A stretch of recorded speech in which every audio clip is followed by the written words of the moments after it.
musik. Oke.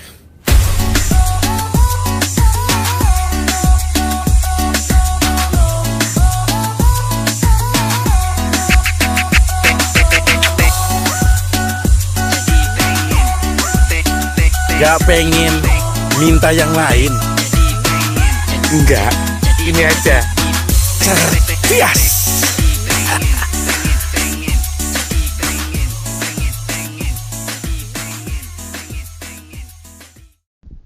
Halo, ketemu lagi dengan gue Lembu Tambun di Jurnal Lembu, dan kali ini adalah edisi khusus 5 menit untuk karakter building kewarganegaraan. Selamat malam guys. Jadi kita ingin bicara kali ini mengenai identitas nasional Indonesia. Sering banget kalau kita masa SD, SMP, SMA ya, kita udah tahu tuh simbol-simbol nasional kita punyanya Indonesia. Gampang banget kalau lagu kebangsaan pasti lu sering denger Indonesia Raya ya, gitu. Kadang-kadang kita nyanyikan kalau lagi upacara seperti rutinitas sih. Tapi sebenarnya itu salah satu cara buat memang untuk menanamkan rasa cinta tanah air ya. Konsekuensinya memang kelihatannya membosankan gitu, harus ada upacara tiap kali, tapi itu lagu kebangsaan itu menjadi hal yang penting. Kalau lu coba buka YouTube, maka coba cari aja dokumen-dokumen tentang lagu Indonesia Raya sendiri ya.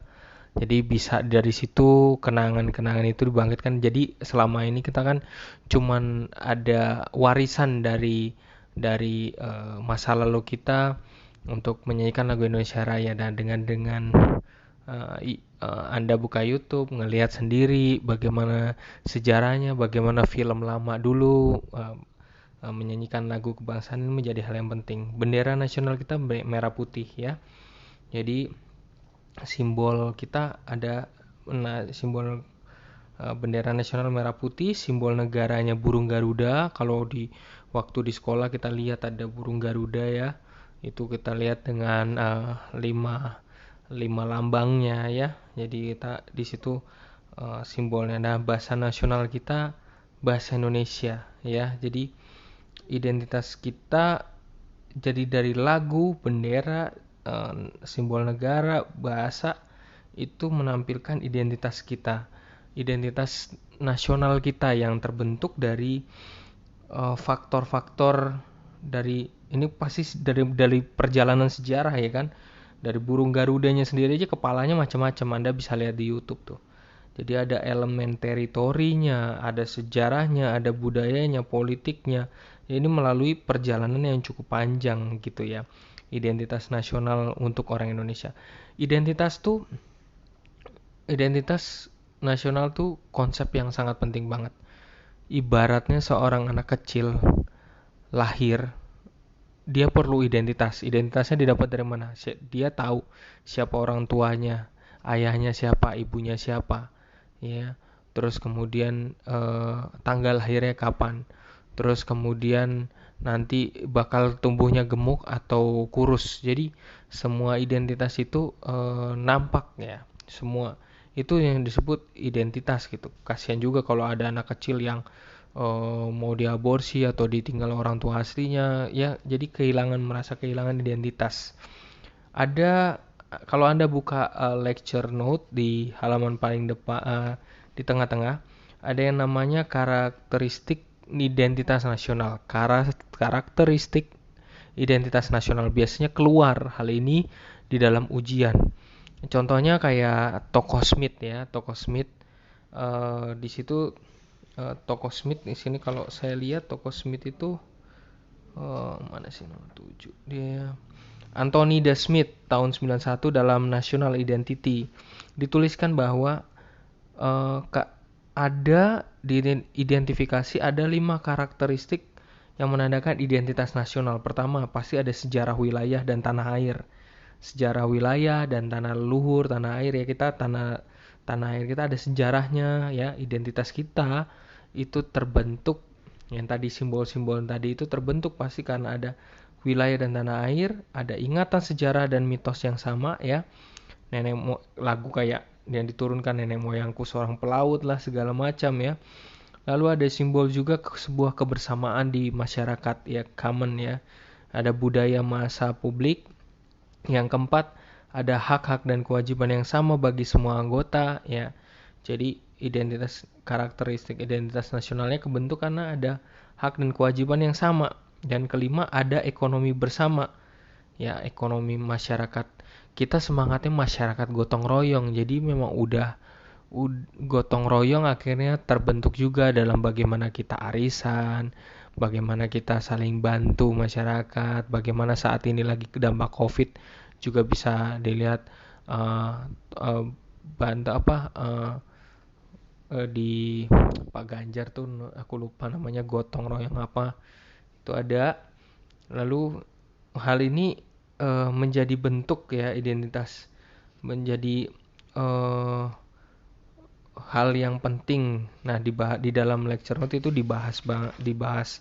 Ada juga Kolakowski dia bilang identitas nasional ini beda lagi. Tokoh Kolakowski dia bilang identitas nasional itu dikarakteristikkan oleh 5 elemen, yaitu dibentuk dari adanya national spirit ya, bentuk dari budaya yang hidup, budaya Bali, bagaimana budaya orang Betawi, bagaimana terus kemudian ada perilaku-perilaku kolektif yang diekspresikan ya pada saat krisis gitu. Terus kemudian kita juga punya historical memory. Kita perang juga belum pakai senjata, terus kemudian perangnya masih pakai bambu runcing ya. Jadi ada memori kolektif dari masyarakat tentang sejarah kita sendiri. Lalu juga ada anticipation and future orientation ya. Jadi tentang bagaimana mereka mengembangkan potensi-potensinya di masa mendatang ya. Orang Indonesia membangun dirinya ke depannya bagaimana. Terus kemudian ada bagaimana membangun partai politik, kemudian bagaimana mereka harus bergotong royong. Jadi ada namanya kalau di masyarakat kemudian ada namanya Pak RT, terus kemudian ada RW. Nah, itu potensi-potensi future orientation. Jadi jelas gitu masyarakatnya dibangun karena atas asas kekeluargaan itu tadi ya gitu. Lalu juga berikutnya Kolakowski dia bilang ada yang namanya national body.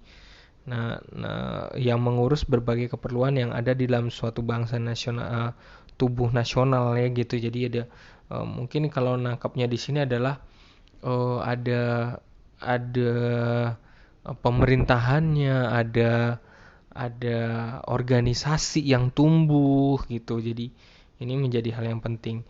Nameable beginnings, yaitu para pendiri bangsa. Nah, ini penting banget, para pendiri bangsa, khususnya Soekarno dan Bung Hatta gitu ya. Dalam sejarah kita, dua orang ini dan juga bukan hanya mereka doang sebenarnya, banyak pencetus untuk Pancasila sendiri ya. Jadi kita bisa melihatnya juga. Nah, ini menjadi hal-hal yang penting untuk dilihat gitu ya. Nah, teman-teman nanti bisa lihat juga dalam ujian biasanya juga ada tentang di dalam lecture note udah ada apa saja yang masuk dalam dimensi-dimensi identitas nasional ya. Dimensi identitas nasional. Ini ada keluar di kelas reguler dan online juga sering keluar. Dimensi psikologis, ada budaya, ada historis, ada teritori, ada politik. Sekali lagi, dimensi psikologis, budaya, historis, teritori, dan politik. Dan juga jangan sampai lupa bahwa ada selain dimensi, itu juga ada peran identitas nasional ya. Sebenarnya peran identitas nasional adalah hal yang biasa kita lihat, misalnya perannya apa sih dengan adanya identitas nasional? Ikatan solidaritas ya enggak? Karena kita mampu punya lagu kebangsaan, lalu merah putih, terus kemudian bahasa kita bahasa Indonesia, maka sebenarnya kita juga menandai adanya ikatan-ikatan solidaritas antara komunitas kita yang sama sebagai bangsa Indonesia gitu ya. Kita juga jadi ada kekuatan di sana gitu. Kalau ada konflik, ada apa tentang bangsa ini, mungkin nyanyi bareng, nyanyi bersama, karena ada ikatan solidaritas. Peran identitas nasionalnya juga itu dari perspektif teritori menandakan bahwa eh,